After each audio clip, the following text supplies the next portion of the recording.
Learning objectives. After studying this chapter, you should be able to state the meaning and importance of management principles, understand the nature and significance of principles of management, explain Taylor's principles and techniques of scientific management, describe Henry Fayol's contribution to modern management, analyze Fayol's principles of management. Introduction to management principles. Each and every system around the world run on certain principles and guidelines. In an organizational setup, these principles serve as the route map to run its vision and activities. Management is also based on certain principles which serve as a guideline for business. Management principles. A managerial principle is a broad and general guideline for decision-making and behavior. In order to have a clear idea regarding the term principles of management, first we should understand the underlying terms in it, viz. Principles and management. Principles. Principles are the fundamental norms, rules, or values that represent what is desirable and positive for a person or a group or community and help it in determining the rightfulness or wrongfulness of its actions. Principles are more basic than policy and objectives and are meant to govern both. Management. Management is the group activity which involves planning, organizing, directing and controlling the human activities towards the attainment of organizational goals. Principles of management. It is the combination of principles and management. That is, it is the set of fundamental norms, rules or regulations which controls and guides the activities of management in its functioning. Evolution of management principles.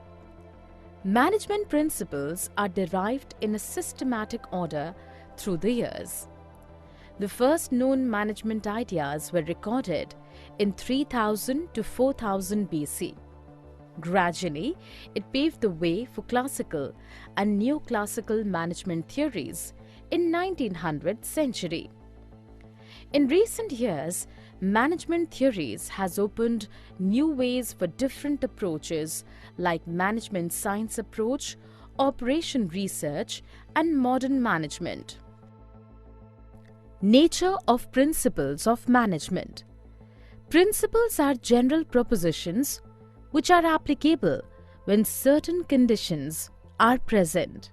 The important points that describe the nature of management principles are listed below. Universal applicability.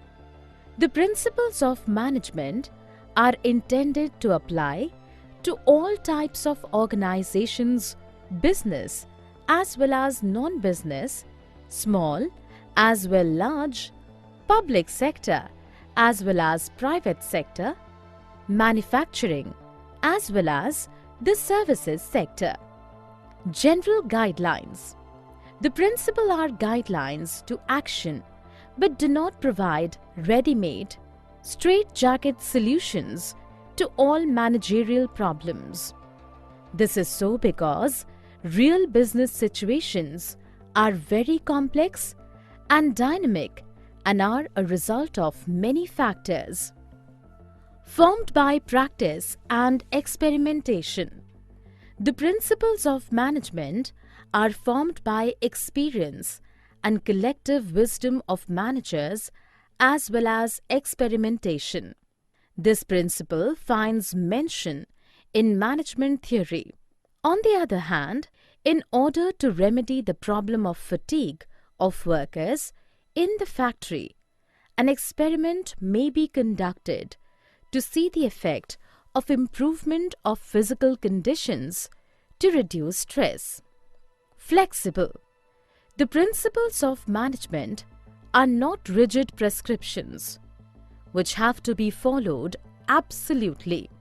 They are flexible and can be modified by the manager when the situation so demands. They give the manager enough discretion to do so. Behavioral in nature. Management principles aims at influencing behavior of human beings. Therefore, principles of management are mainly behavioral in nature.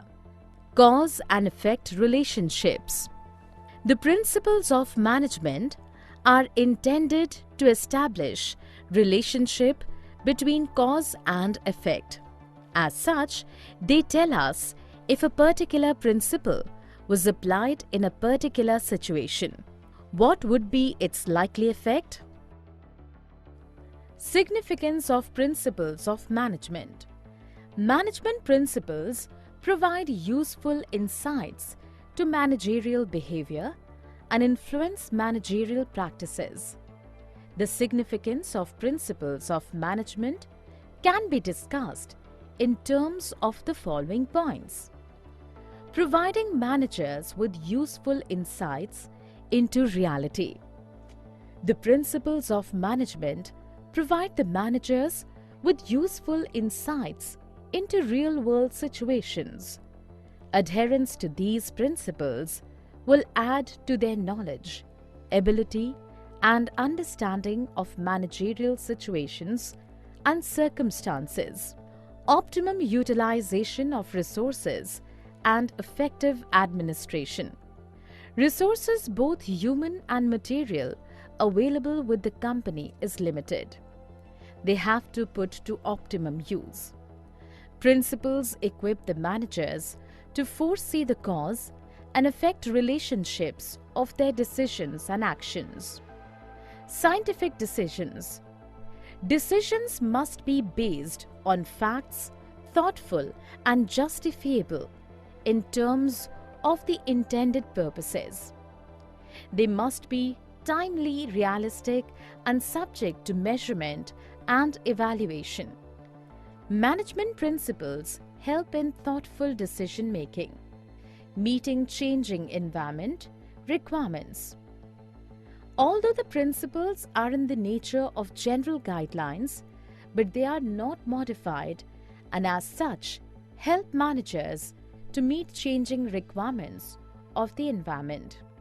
Management principles are flexible to adapt to dynamic business environment.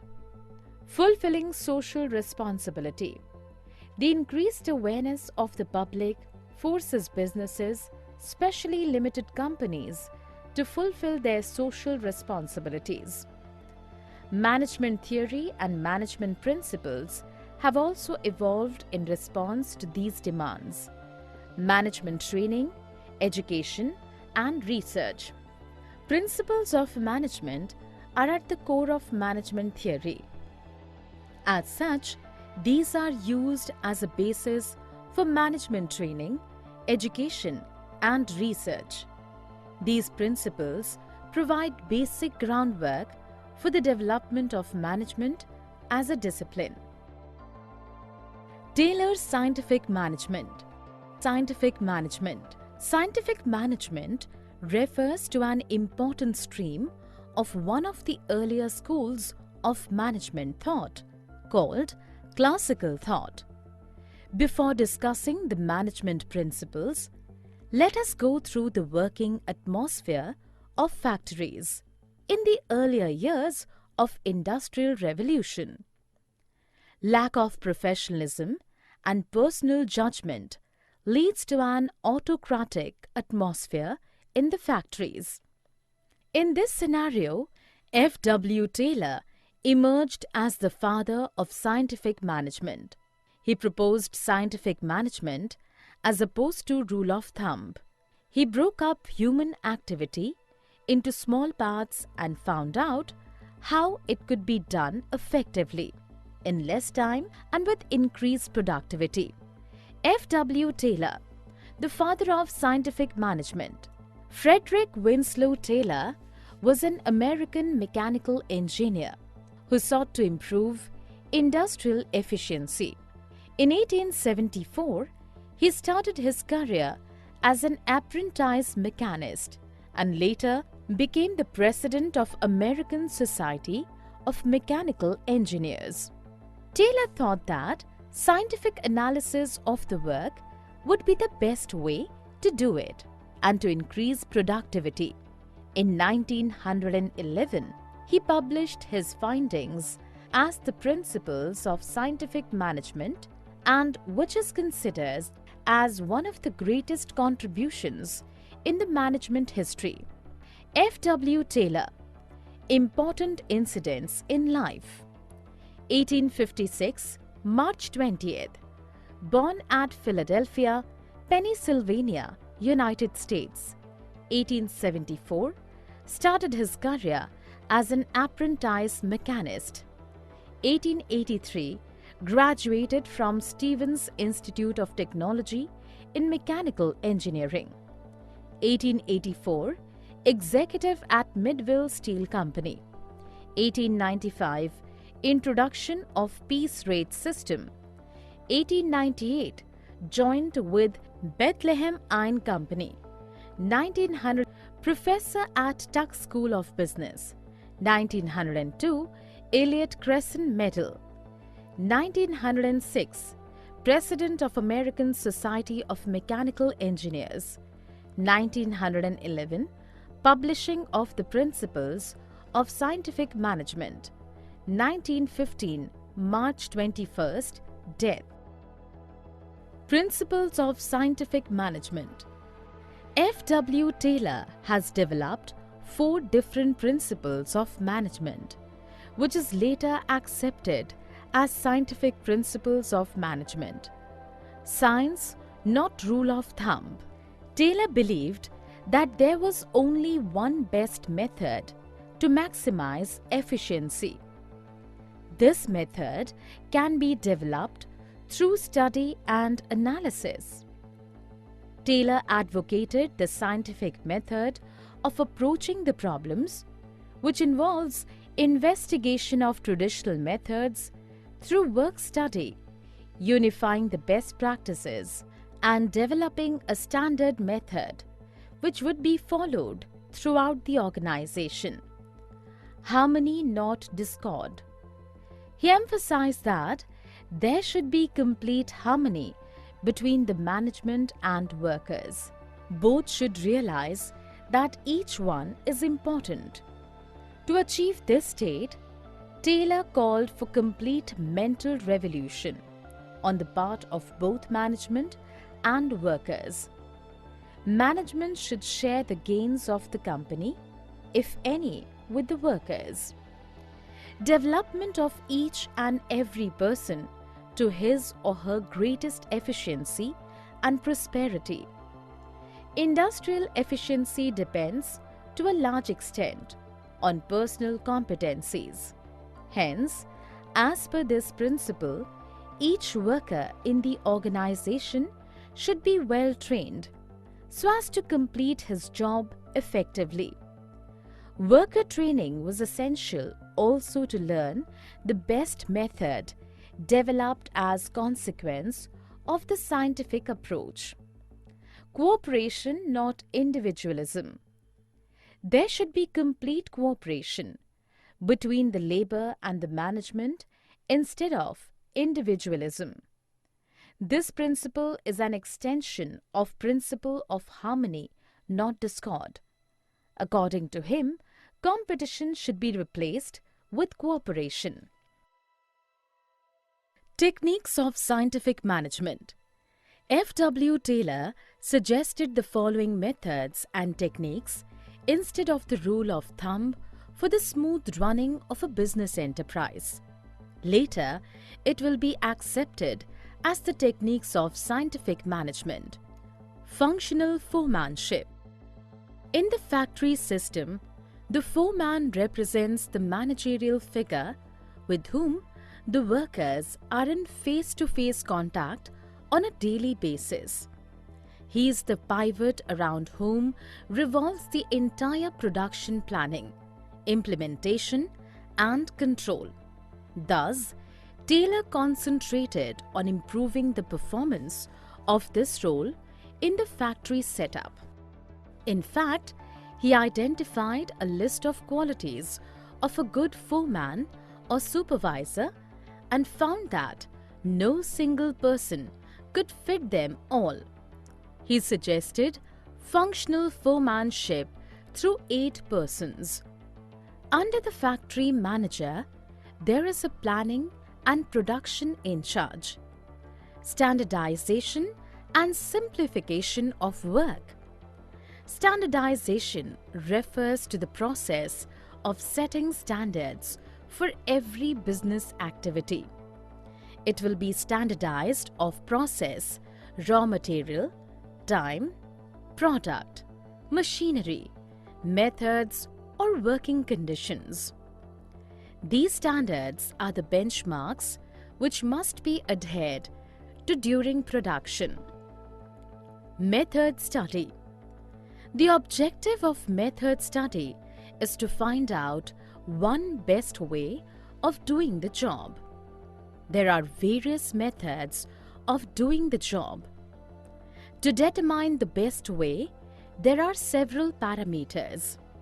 Right from procurement of raw materials till the final product is delivered to the customer, every activity is part of method study. Taylor devised the concept of assembly line by using method study. Example, Ford Motor Company used this concept very successfully. Techniques of scientific management. Motion study. Motion study refers to the study of movements like lifting, putting objects, sitting, and changing positions, etc., which are undertaken while doing a typical job. Unnecessary movements are sought to be eliminated so that it takes less time to complete the job efficiently. For example, Taylor and his associate Frank Gilbert were able to reduce motions in bricklaying from 18 to just 5. Taylor demonstrated that productivity increased to about 4 times by this process. Time study. It determines the standard time taken to perform a well-defined job. Time measuring devices are used for each element of task. The objective of time study is to determine the number of workers to be employed, frame suitable incentive schemes, and determine labor costs. Fatigue study. A person is bound to feel tired physically and mentally if she or he does not rest while working. The rest intervals will help one to regain stamina and work again with the same capacity. This will result in increased productivity. Fatigue study seeks to determine the amount and frequency of rest intervals in completing a task. Differential piece of wedge system. Under this system, the workers can then be classified as efficient or inefficient on the basis of set standards. Most efficient workers will be rewarded more, so he introduced different rate of wage payment for those who performed above standard and for those who performed below standard. Henry Fayol, father of general management. Henry Fayol was a French mining engineer, mining executive, author, and director of mines who developed general theory of business administration that is often called Fayolism. Like his contemporary Frederick Winslow Taylor, he is widely acknowledged as a founder of modern management. In 1860, at the age of 19, Fayol started working at the mining company as a mining engineer. In 1888, he was promoted to managing director. During his time as director, he made changes to improve the working situations in the mines, such as allowing employees to work in teams and changing the division of labor. In the last century, organizations already had to deal with management in practice. In the early 1900s, large organizations such as production factories had to be managed too. At the time, there were only few management tools, models, and methods available.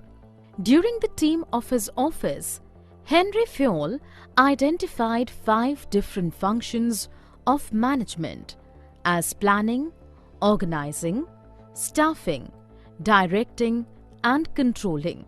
Even today, this is considered as the basic functions of management.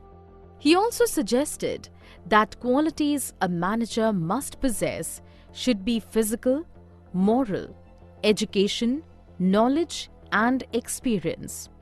He published a book called Administration Industriale et Generale in 1917, where he explained the 14 principles of management. Today, these 14 principles are considered to be the fundamental principle of modern management. Principle of management. The 14 principles of management propounded by Henry Fayol were discussed in detail in his book General and Industrial Management and is widely considered a foundational work in classical management theory. The 14 principles of management given by him are discussed below. Division of work. Work is divided into small tasks or jobs. A trained specialist who is competent is required to perform each job. Thus, division of work leads to specialization. According to Fayol, the intent of division of work is to produce more and better work for the same effort, authority, and responsibility. According to Fayol, authority is the right to give orders and obtain obedience, and responsibility is the corollary of authority. Managers require authority commensurate with their responsibility. There should be a balance between authority and responsibility. Discipline. Discipline is the obedience to organizational rules and employment agreement which are necessary for the working of the organization. According to Fayol, discipline requires good superiors at all levels, clear and fair agreements, and judicious application of penalties. Here, discipline, when applied, would mean that the workers and management both honor their commitments without any prejudice towards one another. Unity of command. According to Fayol, there should be one and only one boss for every individual employee. If an employee gets orders from 2 superiors at the same time, the principle of unity of command is violated. The principle of unity of command states that each participant in a formal organization should receive orders from and be responsible to only one superior. Principle of management. Unity of direction.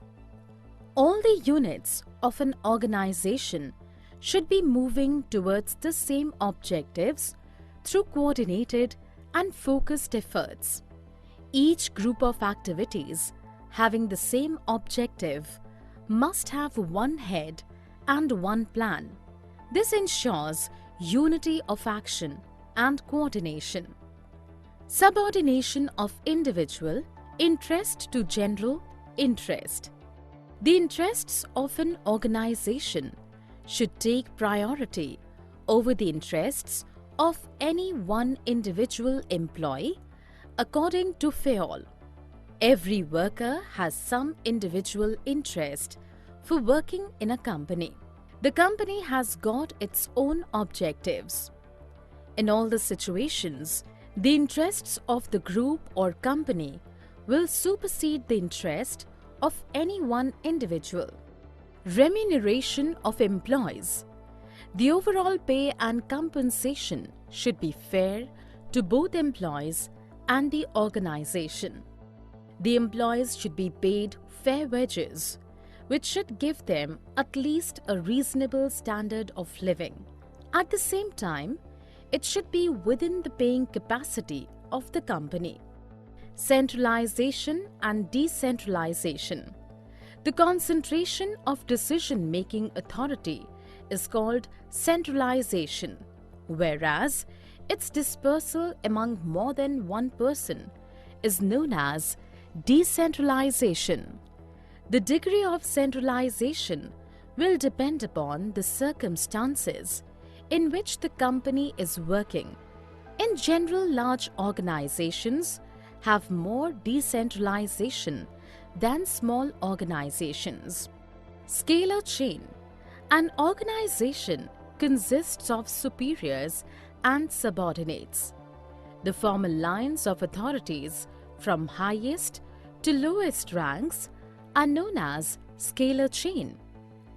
According to Fayol, organizations should have a chain of authority and communication that runs from top to bottom and should be followed by managers and the subordinates. Principle of management. Order. According to Fayol, people and materials must be in suitable places at appropriate time for maximum efficiency. The principle of order states that a place for everything and everyone in its, her or his place. Essentially, it means orderliness. Equity.